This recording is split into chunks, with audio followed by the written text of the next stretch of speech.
ఆమేన్. మంచిది ప్రియులారా, పరమ తండ్రి దేవుడిని నేను స్తుతిస్తూ ఆయన అద్వితీయ కుమారుడు మన ప్రభు మన రక్షకుడైనటువంటి యేసుక్రీస్తు ప్రభుల వారి నామంలో దేవుని పిల్లలైనటువంటి మీ అందరికీ కూడా క్రీస్తు సంఘము తరపున నా కుటుంబము తరపున నా హృదయపూర్వక వందనాలు తెలియపరుస్తూ ఉన్నాను. దేవుడు మిమ్మల్ని మీ కుటుంబాలని ఆధ్యాత్మికంగా ఆశీర్వదించును గాక. ఆమేన్. ఇకపోతే ప్రియులారా, ఈ దినం ఆరాధన వర్తమానం కొరకు సిద్ధపాటు చేసినటువంటి ఆయన వాక్ని మనం ధ్యానించుకుని బలపడాలని ఆశపడుతూ ఉన్నాం. ఆయన మాటల్లో మీరు బలంగా ఉండాలని నాకు ఇచ్చినటువంటి ఈ సమయాన్ని ఆయన మాటలు వివరించుటకు ప్రభువుని అడిగి నేను ఆయన ఒక వాక్ని మీకు వివరించడానికి సిద్ధపడుతూ ఉన్నాను. భక్తుడైనటువంటి దావీదు తన అనుభవాన్ని పరిశుద్ధాత్మ ప్రేరేపణతో వ్రాయబడినటువంటి మాట ప్రియులారా. ఇది ఆయన యెహోవా యొద్ద ఒక వరం అడిగాడంట. ఏమిటి ఆ వరం అని అడిగినప్పుడు ఆలోచన చేసినప్పుడు కింద వచనాలు ఈరోజు మనకు దేవుడు మనల్ని బలపరచడానికి మాట్లాడుతున్నటువంటి సందేశం. యెహోవా ప్రసన్నతను చూచుటకును ఆయన ఆలయములో ధ్యానించుటకును. చూడండి ప్రియులారా, యెహోవా ప్రసన్నత ఇది చాలా మోస్ట్ ఇంపార్టెంట్. దేవుని పిల్లలుగా మనము ఆయన ప్రసన్నత కొరకు మనం కనిపెట్టుకునే వారుగా ఉండాలి. భక్తుడైనటువంటి దావీదు, అయా నీ ప్రసన్నతలో నేను ఉండాలి, నీ ప్రసన్నత నాకు కావాలంటే నేనేం చేయాలన్న సంగతి కూడా చెప్తూ ఆయన ఆలయములో ధ్యానిస్తూ ఉండాలట.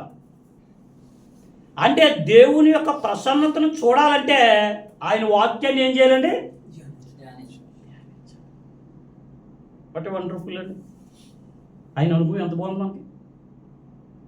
ఈరోజు ఆరాధకులుగా పిలువబడుతున్నటువంటి మన జీవితాల్లో మనము నేర్చుకోవలసినటువంటి సంగతి ఏంటంటే, మనం కూడా దేవుని యొక్క ఒక వరం అడగాలి.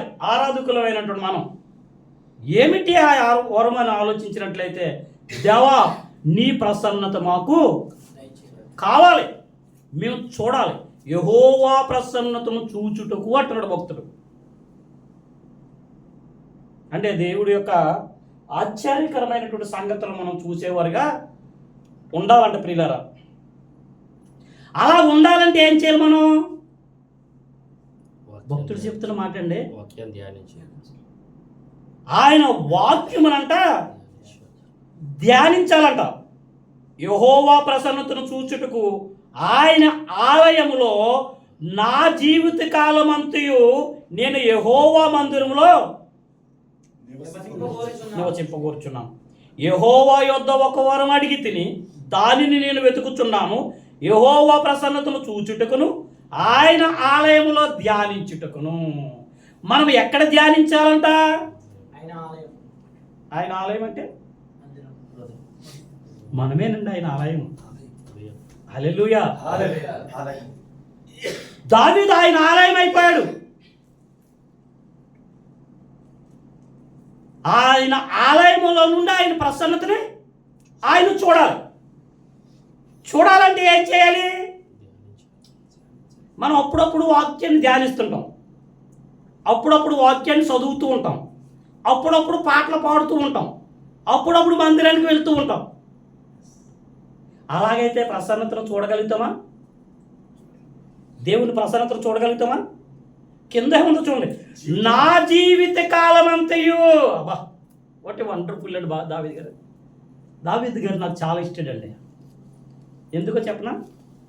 దావీదు గారి వంశములో నుండి, దావీదు గారి గోత్రములో నుండి నాకు రక్షకుడు నీకు రక్షకుడు రాగలిగాడు అంటే ఎంత గొప్పగా బ్రతికాడండి దావీదు గారు.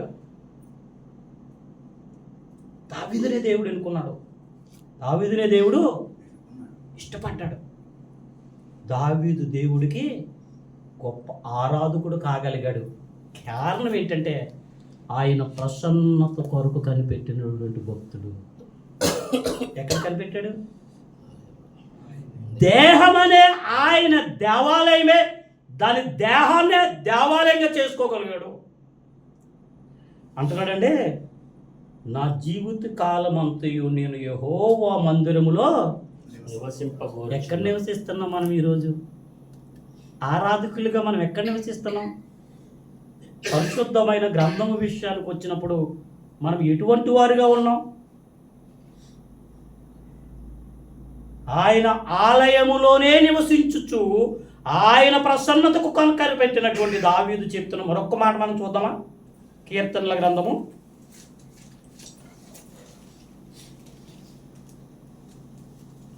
23వ అధ్యాయము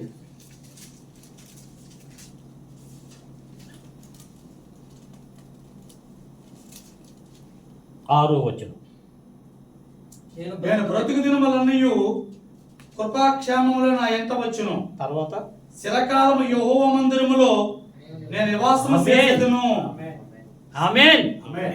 చిరకాలం బ్రతుకులు దినములను కృపాక్షేమములుగా ఉండాలి అంటే, ఆయన ప్రసన్నతను నీవు నేను చూసేవాడిగా ఉండాలి అంటే, ఆయన వాక్యాన్ని ధ్యానిస్తూ ఆయన మందిర ఆవరణలో నివసించాలి. ఎంతకాలం? మనం అప్పుడప్పుడే వస్తుంటామండి మందిరానికి, అప్పుడప్పుడే చదువుతుంటాం వాక్యాన్ని, అప్పుడప్పుడే ప్రార్థన చేస్తుంటాం. That is not possible. God యొక్క శక్తిని, దేవుని యొక్క శక్తిని మనం చూడలేం ప్రియులారా. అర్థమవుతుందా? అంతే కదటండి. దేవుని యొక్క ప్రసన్నత అంటే దేవుని యొక్క శక్తి అండి. దేవుని యొక్క స్వరూపంలోకి నువ్వు రావాలి. దేవుని యొక్క రూపాంతరంగా నువ్వు మారాలంటే దేవుని వాక్యాన్ని నువ్వు ధ్యానించాలి జీవిత కాలం అంతయో అని చెప్తాడు భక్తుడు.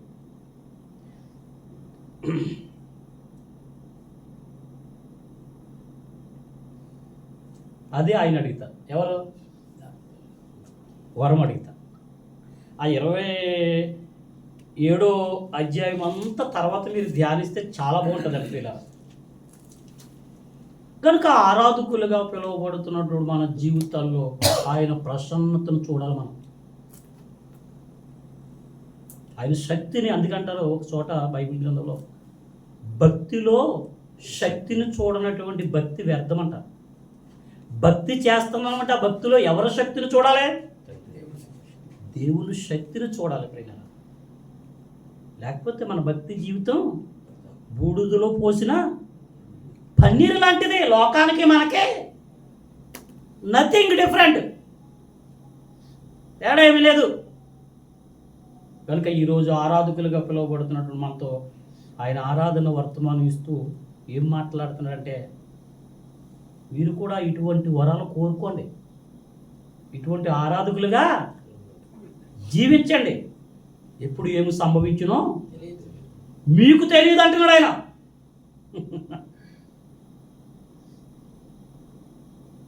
ఇలా దావీదు మహారాజు గారి గురించి మనం ఆలోచన చేస్తే చాలా సంగతులు ఉంటాయండి.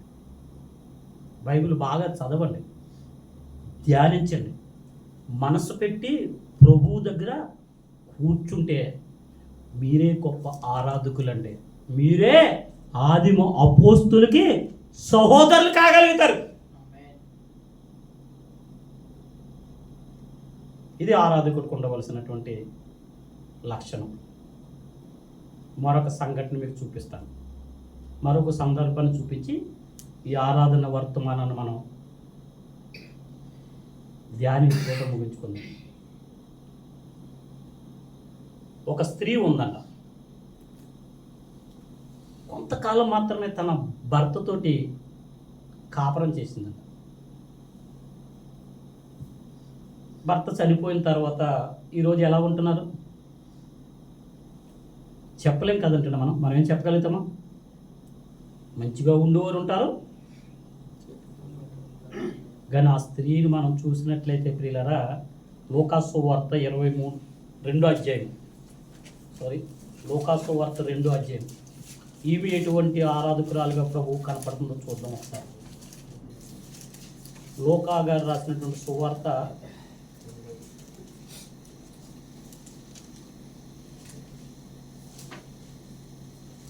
2వ 2వ అధ్యాయము 37వ వచనం అనుకుంటాను.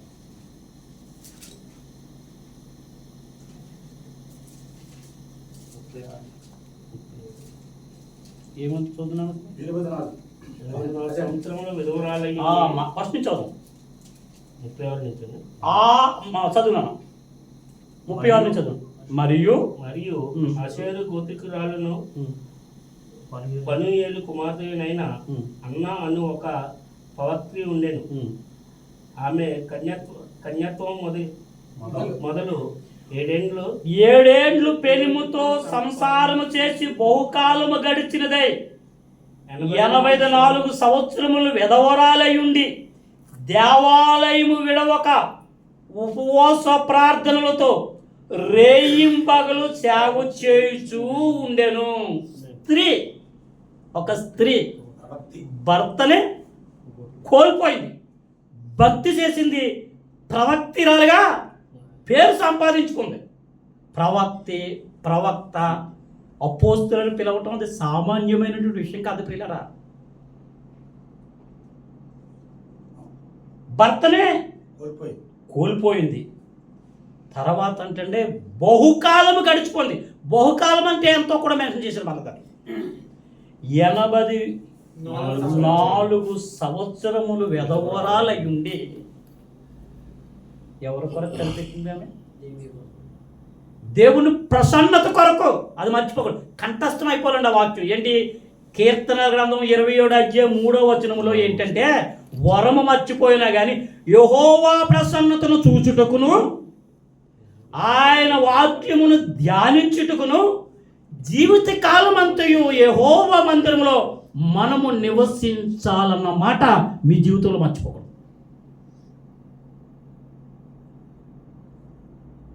ఇక్కడ 2వ సందర్భాన్ని చూసినట్లయితే ఈమె 84 సంవత్సరాలు కనిపెట్టడం అంటే చిన్న విషయం అంటే ఎవరి కొరకు కనిపెడుతుంది ఈమె భక్తురాలు. ఒక విధంగా చెప్పాలంటే ఆరాధకురాలు, ప్రభువుని ఆరాధిస్తుండే స్త్రీ. 84 సంవత్సరాలు కనిపెట్టడం అంటే మరలా ఎక్కడంటే చాలా అద్భుతం. ఏంటంటే ఉపవాస ప్రార్థనలతో రేత్రి పగలు, రేయం పగలు అంటే కదండి, రాత్రులు పగళ్ళు ఆయన ప్రసన్నత కొరకు కనిపెడుతూ ఉంది.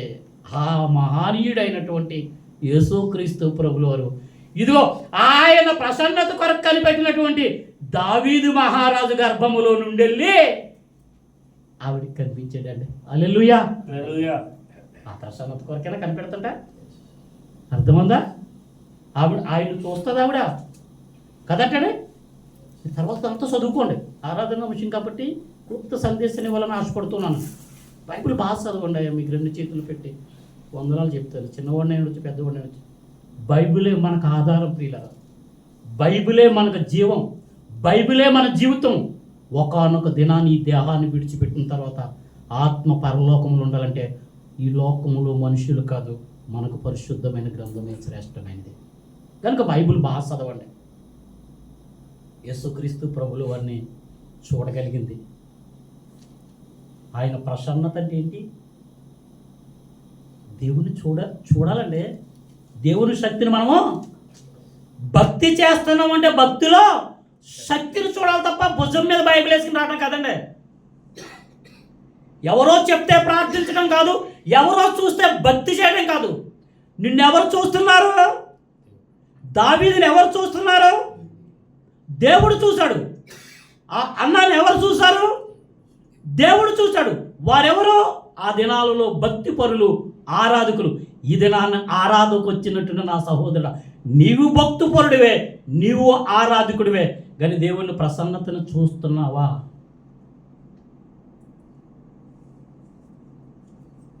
అప్పుడు నీవు నేనేమవుతాం?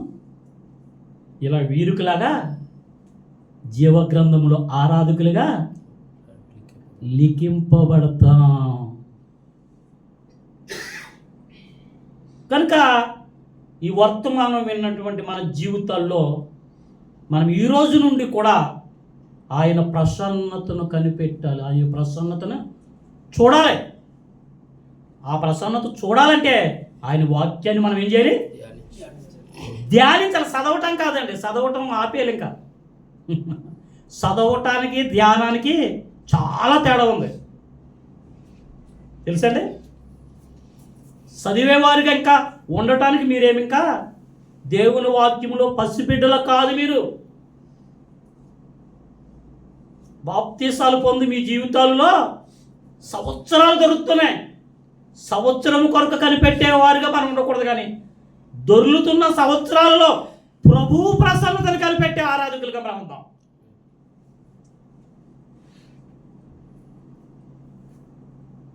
పరలోక రాజ్యాన్ని చూడటానికి మనం కనిపెట్టాలండి, అది ప్రసన్నత అంటే కదా.